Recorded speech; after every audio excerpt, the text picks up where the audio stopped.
Good morning. My name is Julie Farr. I represent the appellant Michelle Clark. Can I reserve 3 minutes for rebuttal, please? Excuse me? I'm asking to reserve 3 minutes for rebuttal. Yes. Thank you. This case involves the interpretation of a short-term disability policy. Michelle Clark was an employee of Janssen Pharmaceuticals and was covered under a short-term disability policy issued by related entities that we refer to collectively as the Janssen defendants. On the same day she applied for short-term disability benefits, Michelle Clark's employment was terminated by Janssen. Do I understand correctly that you do not claim that it was a violation of contract or law for them to fire her? No, we're not claiming it was a violation of law to fire her. The claim relates to whether she's entitled to benefits under the short-term disability plan and tangentially the long-term disability plan, although that's dependent on the short-term, so the long-term disability plan policy is really not at issue here. Just on that same vein, you're not arguing that she was fired because she sought the benefits either. I think that's irrelevant. I don't know why she was fired, to be perfectly honest with you. So you're not arguing that she was fired because she sought the benefits? No. Okay. No, the fundamental error here was that this case was dismissed by the district court based on a single-sentence argument made in a reply brief to which Ms. Clark never had the opportunity to respond. That is contrary to the established law that arguments made for the first time in a reply brief will not be considered by the court because of the reason the opponent has no opportunity to respond. And it was a single sentence, and that's also contrary to the rule that courts will not consider arguments made in a perfunctory manner without any developed argument. The district court also failed to construe the facts in the light most favorable to Ms. Clark, as it should on a motion to dismiss. And under Maine law, it should also construe ambiguous language in a plan to provide coverage, construe it against the drafter and in favor of coverage. Counsel, is it your understanding, and perhaps your opponents will address this, that there is now an acknowledgement that by making her request for the short-term disability benefit on the last day of her employment, as you would characterize it, that there was still coverage at the time that she applied for those benefits? Is there now, I think earlier in the proceedings there was an argument being made by your opponents that that was not a timely request. My sense is that's no longer in dispute. What is your understanding of that issue? Not having represented Ms. Clark in the district court, I can only read from the briefs, and it seems to me that when Janssen filed its motion to dismiss, its arguments were inartfully drafted, and it appeared that they were making the argument Ms. Clark hadn't applied for benefits while she was still covered. And that is the argument to which Ms. Clark's then counsel responded. In its reply brief, however, Janssen claimed that benefits would have ended, not just coverage, but benefits would have ended at the time of her termination, which is a completely different argument. I mean, the plan language distinguishes between coverage period and benefits and gives two different definitions as to when benefits end versus when coverage ends. And it's that distinction in the language that we feel leads to the conclusion that benefits do not end on the termination of employment when it's the employee who's involuntarily terminated, as opposed to when the employee voluntarily terminates. Let me ask you about an argument that you made in response to the claim that her employment ended prior to any eligibility to receive benefits. And your argument was that the requirement to, in effect, to be out for 7 days as a result of the claimed disability is in fact with the benefit payable if the 7-day condition is satisfied, reverting back to day one. Your argument is that that is simply a provision that determines the timing of the payment of benefits rather than eligibility for benefits. My problem with your argument is this, and this is what I'd like you to address. If her employment ends prior to the expiration of the 7th day, and the ending of the employment does not represent any contractual or legal impropriety on the part of the employer, which we have to assume here, then she never gets to the point at which any benefit could be payable because the 7-day condition isn't satisfied. So why isn't it necessarily the case that the 7-day condition not only determines the time for payment, but also determines eligibility? Because if she does not retain employment through the 7th day, she never reaches the point of eligibility. Our argument is that that is a factual issue. It's not something that could be decided by the district court simply by reading the policy language. Why not? For example, Ms. Clark could have been, it's not that she has to be absent from work, it's that she has to be unable to work her regularly scheduled hours. And for all we know, she'd been unable to work her regularly scheduled hours for some time. The policy language also... But that's pure speculation. You can't base a benefit claim on that. Right, but what I'm saying is the policy language in and of itself isn't a basis for dismissal. There should have been some factual development. Isn't it 7 days from application? It doesn't say that. So at any point, when you apply, at any point, if you can show in the past, at any point ever, there were 7 days out, even if you didn't apply? You can now retroactively say there was some... 7 days. I think it could look forward 7 days. It just says that you will become eligible for payment once you've been... your first day that you've been absent following 7 days that you've been unable to work your regularly scheduled hours. Mm-hmm. Not that you've been absent, but that you've been unable to work your regularly scheduled hours. The plan also defines employment to include vacation time. Ms. Clark could prove that she's unable to work, even though this vacation time, she's out of work, she still could be unable to work her regularly scheduled hours, even if she's put on involuntary vacation leave by her termination. What would be the fact question with respect to the meaning of the agreement? I understand what you're saying, that there are factual disputes about when she was absent or not, but with respect to Justice Souter's question about what the contract means, what is the fact question? The fact question is whether she was unable to work her regularly scheduled hours for 7 days at any point, either before or after her termination. Counsel, what is the significance of the introductory language if Reed Group approves your disability? What significance do you attach to that language? I mean, arguably it suggests that they have now acknowledged, approved the disability claim, and there's the question of then when do you get it? I mean, is that how you read the significance of that language? Yes, that's why we make the argument that that has to do with timing rather than eligibility for benefits, because it contemplates Reed Group could approve the disability before the 7 days is up, but you're not eligible for payment until after the 7 days. And I think that prefacing language governs timing of payment, not whether benefits are going to be paid. Thank you. Well, no, it's not worth asking. Okay, thanks. Thank you. Do I have more time? Janssen You also argues... You do not have more time. You've reserved 3 minutes for rebuttal, so you can come back for that. I can't tell from that, so I apologize. Good morning, Your Honor. May it please the Court. My name is David Henderson. I'm here with Rebecca Hicks Gallup. We represent 3 of the 4 appellees. Janssen Pharmaceuticals, one of our clients, was the employer of Ms. Clark and the entity that paid for and provided her with short-term disability benefits. Johnson & Johnson is just the parent company of Janssen, and Reed Group is merely a third-party administrator of the STD plan, not an insurer.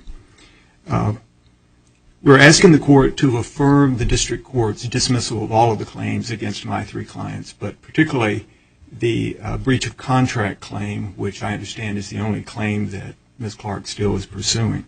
Ms. Clark's breach of contract claim, based on STD benefits, was properly dismissed because it doesn't meet the 12B6 standard that this Court's very familiar with, I know, in the Bell Atlantic v. Twomley and the Ashcroft v. Iqbal cases. And that's because it does not plead facts sufficient to show that there is facial plausibility to this alleged entitlement to relief. Under the Twomley case, Rule 8A2 requires a plaintiff's plain statement to possess enough heft to show that the factual allegations take the alleged entitlement to relief into the realm of plausibility. They don't have to show probability, but they do have to show plausibility. In this case, most of the heft in the allegations is supplied by the 121 pages of the STD and LTD plans that are incorporated and merged into the complaint. In other words, those documents are part of Ms. Clark's own pleadings. And they show in two ways, not just one way that Ms. Clark has talked about, but they show in two ways that she could not possibly recover. And that's because it's undisputed that Janssen terminated her employment on January 29, 2011. It's undisputed she made her first and only application for any relevant STD benefits on that very same day. And the plan says two things that are very, very clear. One, this court has already asked questions of Ms. Clark's counsel about, and that's the STD benefits begin on the first full day of absence due to a disability if you're unable to work according to your regularly scheduled hours for more than 7 consecutive days. But the other one, which is very clear and which Ms. Clark does not acknowledge and which is shown on page 85 of the appendix, is that even if the employee is receiving severance benefits,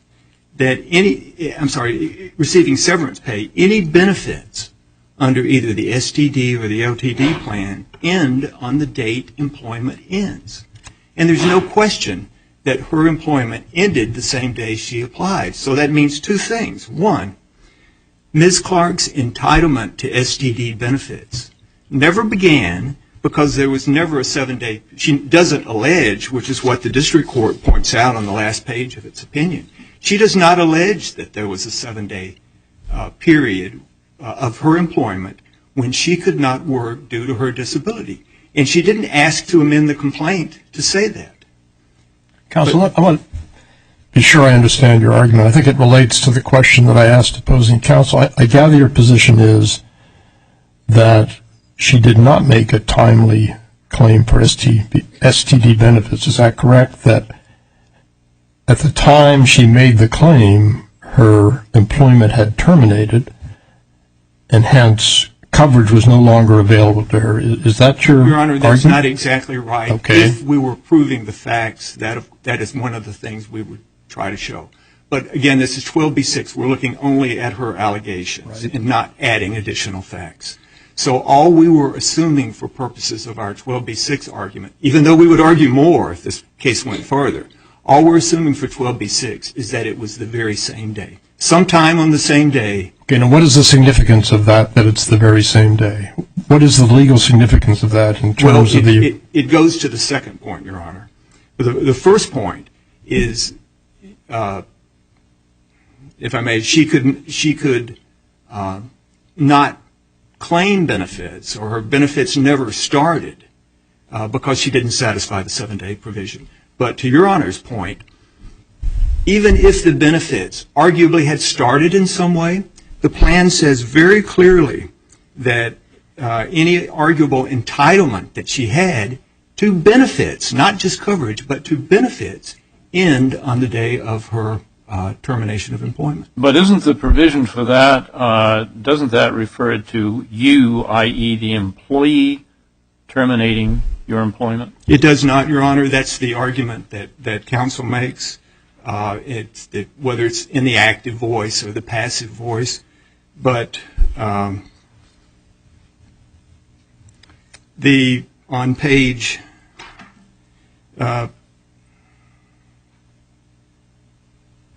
it's page 85 of the benefits of the appendix. I'm sorry, and this is the quote: "Any benefits under the plans will end on the date employment ends." Was there any prefatory language to that? There is. I believe it says even if the individual is receiving separation pay.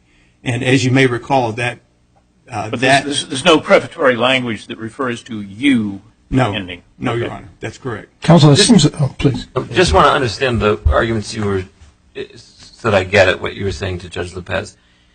Your position is if she sought disability benefits 4 days before she was terminated, she still loses. Yes. Because she can't satisfy the 7-day rule. That's right. She Okay. would not satisfy the 7 days, and also any arguable claim would end on the date of employment In ends. theory, if she, if it was 8 days before, your argument would be she could satisfy the 7-day rule, but she'd get effectively 1 day of benefits because of the separate provision. That's correct. Okay, and then because she's now terminated on the day she applied, she neither can satisfy the 7-day rule, but even if somehow she could, the separate provision kicks in, and it just so happens that the termination kicks in the very moment she's eligible. That's right. Okay. That's exactly right. And there's nothing ambiguous about any of that. Counsel, it's a very, seems to me a very odd concept of benefit. I mean, I think of disability benefits, and maybe this is a mistake, but I think of disability benefits as something you get when you can't work, when you're not employed. I mean, the notion that your benefits lapse the moment you're no longer employed seems exactly contrary to the purpose of a short-term disability benefits. I mean, it's designed to offer you support during a period when you cannot work. Am I wrong in that understanding? Your Honor, I think that what it goes to the fact is why ERISA does not cover this plan. And that was addressed in the district court papers that my clients filed. They're part of the appendix. But basically, this is considered a payroll practice. The ST benefits are payroll practices, like paying salary. I'm sorry, paying for what? Paying salary. They're paid out of the general assets of the company. The employee does not pay for them. The terms are explicitly defined. And for an at-will employee, you can terminate the employment at any time, which means salary terminates at that point. And by the same token, the other payroll practices, these ST benefits would also be terminated. Now, if you did it for some unlawful reason, which is not alleged here, that's a different issue, and we're not discussing that. But just so I understand how this would operate, so if imagine a person is eligible for STT benefits under this plan. If they are on short-term disability, just explain to me how under the plan they're getting paid the benefits? They get paid their salary, a percentage of their salary continues, and the amount of the percentage. Because they're employed while they're on short-term disability? Yes, they're still employees. They're employees. But they wouldn't be entitled to pay absent the short-term disability benefit? If they're still employees, wouldn't they be just getting their salary? If they remained employees and did not go on short-term disability, then there would be issues about them not being at work. If I understand what you were saying to Judge Lopez, the way the contract works, you would want the short-term disability, you would get the benefit. Yes. If you were not employed. Right. Right. But then you also say if you're not employed, you can't get the benefit. No, you want the What am I missing? You want the short-term disability benefits because you want to keep your employment. Why do you need them if you're still employed? Wouldn't you be getting paid? Well, you wouldn't have any way of remaining employed if you can no longer perform the essential functions. You're saying that if you don't apply for disability and qualify and you don't show up for work, you're going to be fired for not showing up for work. Exactly. So what happens, there's a 26-week limit on how long you can get these benefits. What is the expectation? You say you're still employed during the period that you're getting those benefits. Is the expectation that at the end of those 26 weeks you're in a position to come back to work? It's not an expectation, but if you are available to come back to work, you're expected to come back to work. And you're entitled to come back to work. That's correct. And if you're not, entitled, consistent with the at-will theory of employment, but at the end of the 26 weeks, if you're not able to come back to work, that's where you make a separate application to go under the LTD program, which is an ERISA program. Thank you. Thank you, Your Honor.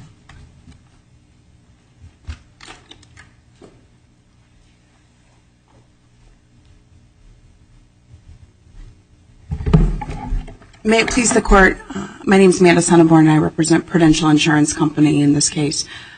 While plaintiff's counsel, appellant's counsel, has indicated that questions related to long-term disability, I think she said, are, quote, not at issue, she continues to bring claims against my client, including this appeal. We believe the district court correctly dismissed Prudential on the claims against Prudential in this case. Much of your conversation with co-defendants counsel focused largely on the STD program. Prudential, in this case, ensures the long-term disability program, which to the panel's questions goes specifically what happens after 26 weeks. As a prerequisite, though, in order to receive those benefits under the LTD plan, the plaintiff needed to demonstrate here and plead that she had received STD benefits for those 26 weeks.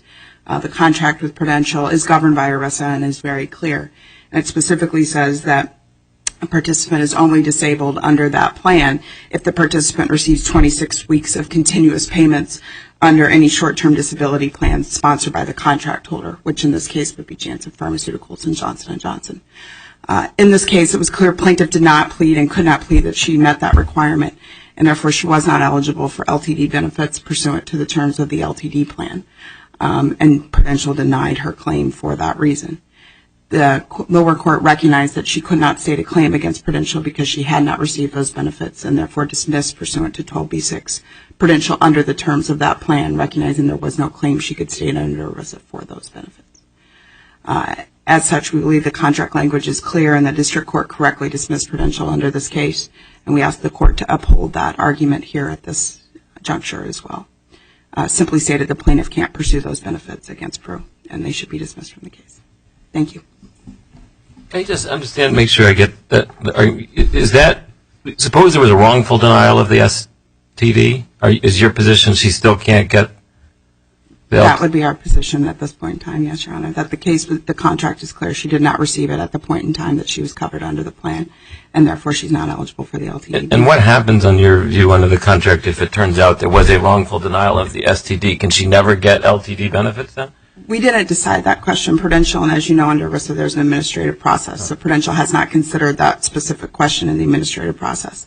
What would likely be to occur is that they would interpret the contract and plan pursuant to the provisions there, which there are several arguments that would suggest she's no longer eligible under different reasons for that. But it is possible that on a remand, the plan would reconsider that issue depending on the circumstances surrounding the denial. Thank you. Thank you.